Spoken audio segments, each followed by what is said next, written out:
Welcome to Talking Shop, the series that goes over everything in the news that would affect you if you're selling online.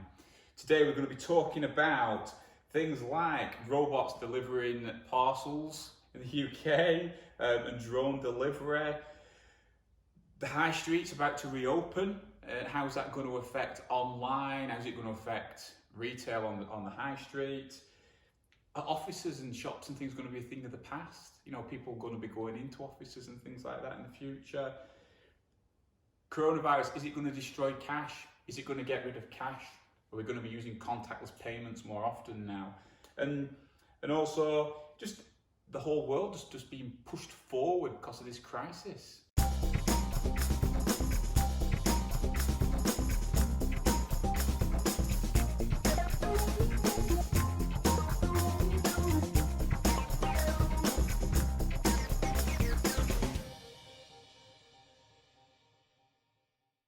Okay, thank you for joining us.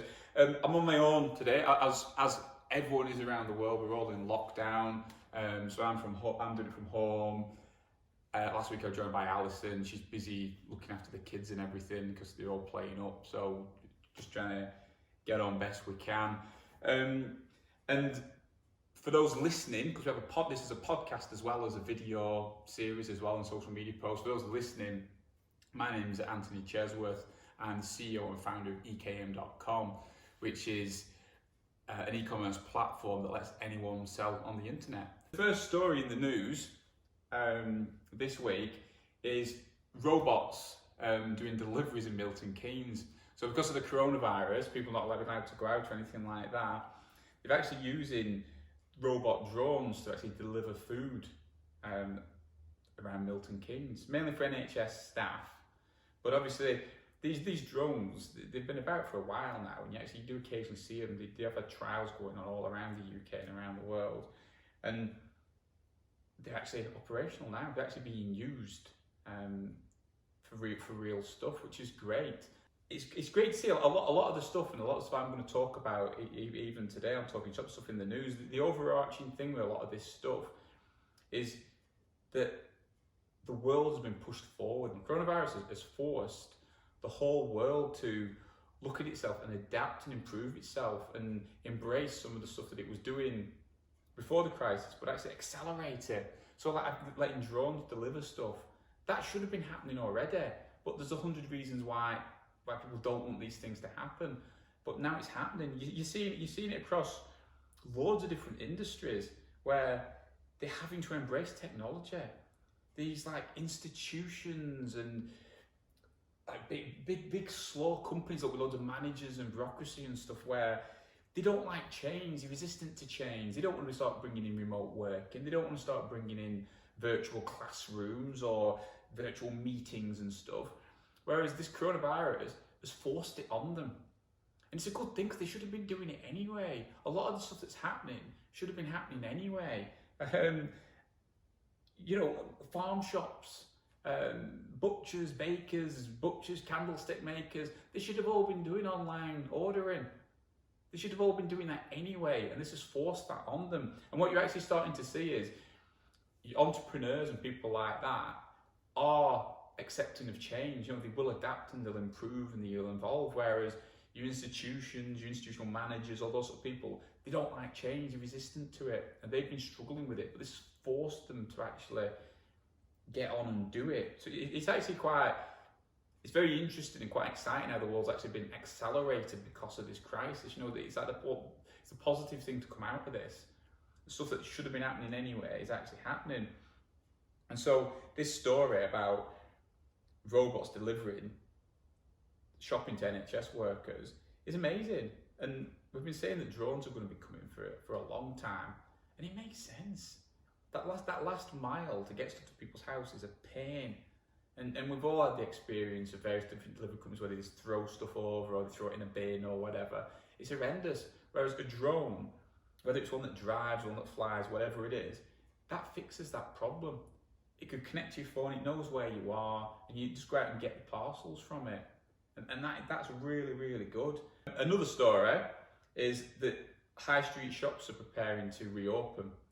We're awaiting government announcements and stuff. I mean, they do it every day at 5 o'clock on when this is going to start happening, but certain shops are preparing to reopen. Now, certain cafes, not cafes, but like takeaways and things like Greg's, I think, are opening up, and KFC, anyone with drive-throughs and things, but a lot of shops are preparing to reopen as well, which is good, but I can't see it ever going back to normal. I think a lot of people sort of have got it in their heads that all of a sudden a switch is going to be flicked after, when we're all out of lockdown and everything's going to return back to normal. But that's not going to happen. It's really not going to happen, because you're not going to want to go. I can't see that if they open like big shopping centres tomorrow, I can't see that they're going to be packed with people going shopping. I think people are still going to be scared. And if you've got to go out with like masks and stuff on and be covered up, it's not fun, is it? It's not going to be a social activity. It's not going to be something you choose to do for fun. You're not going to go with your friends and your family and your kids.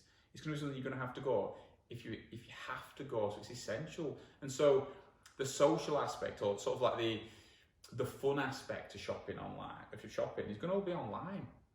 That's going to be the hobby side of thing, the fun thing. It's going to be looking online. And so online shopping has it's been dragged forward.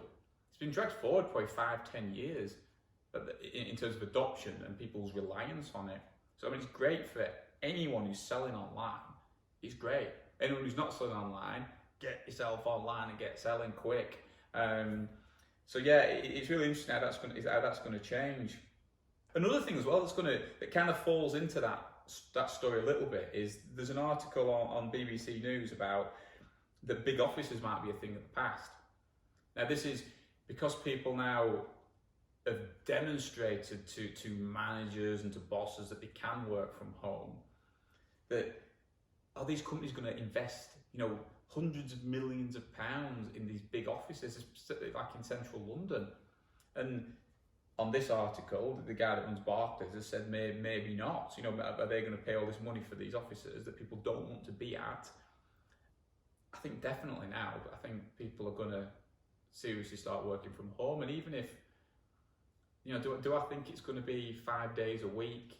No, I don't. I think people still want that social thing, and I think community is going to become more important than ever. I think actually in companies and in offices, I think that social community environment is going to become more important than ever.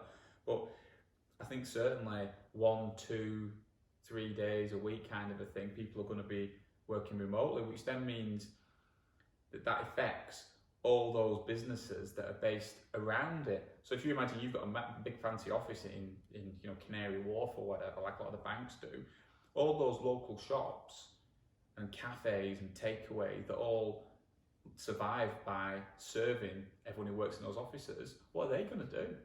Because their customers aren't there anymore. That's going to be the really interesting thing, how this entire dynamic shifts and changes, even down to traffic and stuff. I mean, if you're not commuting in, you're not going to be using your car as much. You're not going to be going to the petrol station as much. You're not going to be stopping off at Starbucks drive-throughs and things like that as much, because you're not going to be literally going out the same.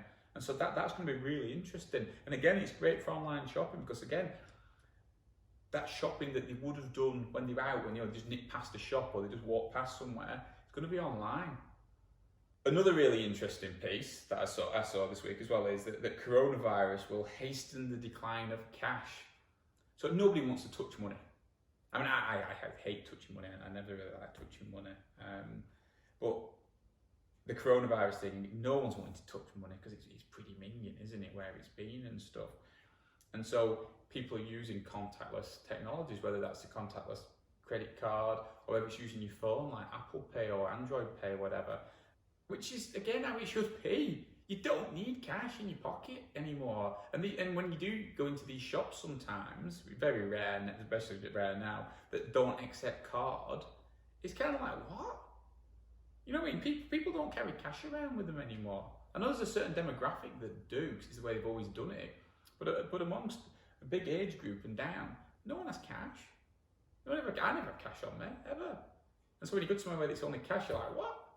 And again, this is forcing common sense. It's common sense to not have to use cash and to use contactless payments. It's easier for everyone. If you imagine like a restaurant or a bar, it gets rid of so many problems. It gets rid of any forgeries. It gets rid of any hands going in the till and any theft.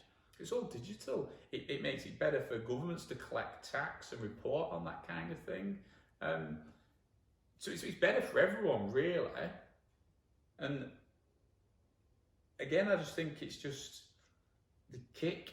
This coronavirus has been the kick that certain industries needed, and certainly the cash thing is what it needed, really, to do it.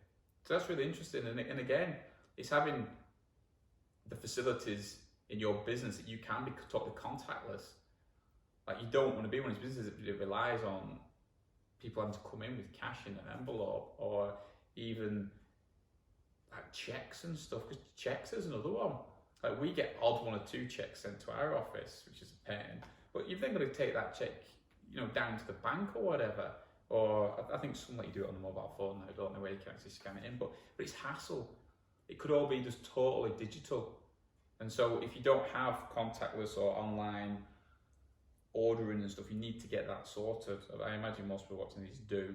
But yes, that was an interesting one. It's a little bit off topic, is this, but stay with me.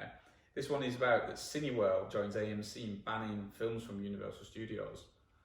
Now, this is because of the coronavirus crisis and stuff, and the fact that the cinemas are all closed and no one would want to go to them anyway. Universal Studios released the Trolls film, the latest Trolls film. Actually, they released it on streaming platforms rather than going through the cinema, because they couldn't go through the cinema. And again, common sense is what's needed. People don't want to go to the cinema to watch the latest film. I'm sorry, they don't. Going to the cinema, I enjoy going to the cinema, but I don't want to have to go to the cinema. If I can't get to the cinema because for children, where I'm in the world, for whatever reason, and I want to watch the latest, I don't know, Star Wars film, I want to be able to watch it. And making it that I have to go to the cinema to see it, it's just stupid. It's just stupid. And it's what drives online piracy. It's the same thing that happened with TV networks and music and stuff like with TV shows, where they'd be released in the US a few months, not 6 months before they were in the UK. And so all that happened was that people didn't want to wait. So they went and downloaded them illegally. So nobody won. So then they had to synchronise them up. And that's what this is, really. People don't want to have to go to the cinemas to watch this stuff. But what AMC and Cineworld are doing here by banning in Universal Studios films is protectionism. They're trying to protect their business, of course they are, and I get that. But it doesn't help consumers. That doesn't help consumers at all. And actually, again, is this the coronavirus kick that the industry needed? That Universal Studios, Disney, all these other companies actually go, you know what? We're going to go straight out on our own platforms. We're going to put them straight on streaming and cut out that middleman, cut out that cinema distribution network. We don't need it anymore. Even, I was reading an article, even like the Oscars, which again, really snobby and stuff, going, we don't accept movies on streaming platforms. Even they've had to acknowledge that we've got to accept streaming platform films. So the whole industry, again, it's been kicked on, it's been moved on by 5-10 years. And this story, the thing, I suppose the reason why this bugs me as well, and to link it back a little bit to e-commerce and online shopping, is it reminds me of, and I know it still goes on, like wholesalers and people where they don't like giving their products to people who sell only online. And they used to make it very difficult. You used to have to, like, a lot of people have to pretend that they've got a retail shop just to get a wholesaler account. And that's what happens, people pretend they've got a retail shop and they need a wholesaler account. And it's pathetic. It's sad and old-fashioned that these wholesalers are so protectionist, trying to protect their industry without actually embracing the bigger industry that's out there by letting people have what they want. And that's what this is about. You know what I mean? It's and to a certain extent, and I know this is going to sound a bit harsh, but the people that do try to hold industries back and hold the world back, they kind of deserve to go bust. They do, because it's pathetic. It really is. You've got to evolve and you've got to adapt your business, and you've got to give people what they want. If your customers want to watch your film on streaming platforms, they don't want to have to take all the kids down to the local cinema and risk getting ill or anything like that. Let them do it. Don't say, well, no, that's not right. And it's like, you've got to accept it. And that's really, like I said, the overarching thing of all these stories really that I've talked about today is it's all about the world evolving and this being the kick to get it to evolve. And it's been a kick for a lot of people as well. A lot of people who've, maybe gone to set up an online business, or they've changed their model. They've started selling something different. Like entrepreneurs always do. They'll always adapt and change to the world around them. And it's just that kick that I think the world's needed. It's not what it's wanted. Don't get me wrong. The world has not wanted this. Nobody's wanted this. No one wants this. What's going on?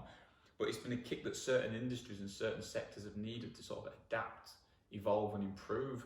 And I think the world will come out in a stronger, or certainly certain industries will come out in a stronger position after this than they were entering it. And I think some of the ones that will suffer, we're going to suffer anyway. I know one of the things that used to be in the news all the time was this idea of underlying health issues, that a lot of the people that have been affected by coronavirus and who have sadly died, they had underlying health issues. And that's true of the businesses. A lot of these businesses that are struggling, and some that have already gone bust or are blatantly are going to go bust, they had underlying health issues. They weren't sustainable businesses. They hadn't adapted. They hadn't evolved. And with or without this crisis, they would have probably suffered. And what this has done is this virus has just been, it's just pushed them over the edge. And it's very sad. It's very hard, and it's very hard to accept. And it's horrendous for the people who work there. But the world has to evolve and adapt, and other opportunities will appear.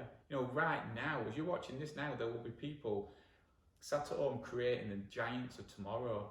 There really will. There'll be businesses being born now that will be giants in a few years. We just don't know about them yet because they're tiny. And that's what happens. That's what recessions cause. That's what crises cause. There's a lot of opportunities and things that come out of them. So you can look at stuff in the news as a negative and doom and gloom and how horrendous everything is. So you can look at it as an opportunity, look at the positive in it. And the news never wants to focus on that. Positivity and opportunity doesn't sell newspapers. It doesn't make people watch the news. It's doom and gloom that does.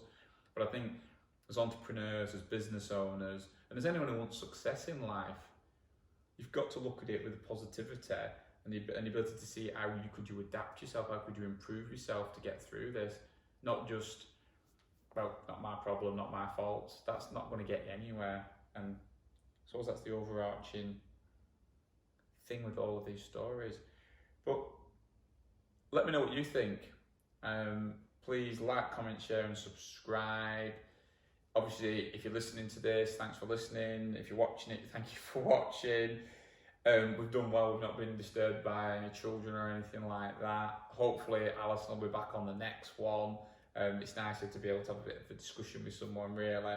But yeah, thank you for watching. Goodbye.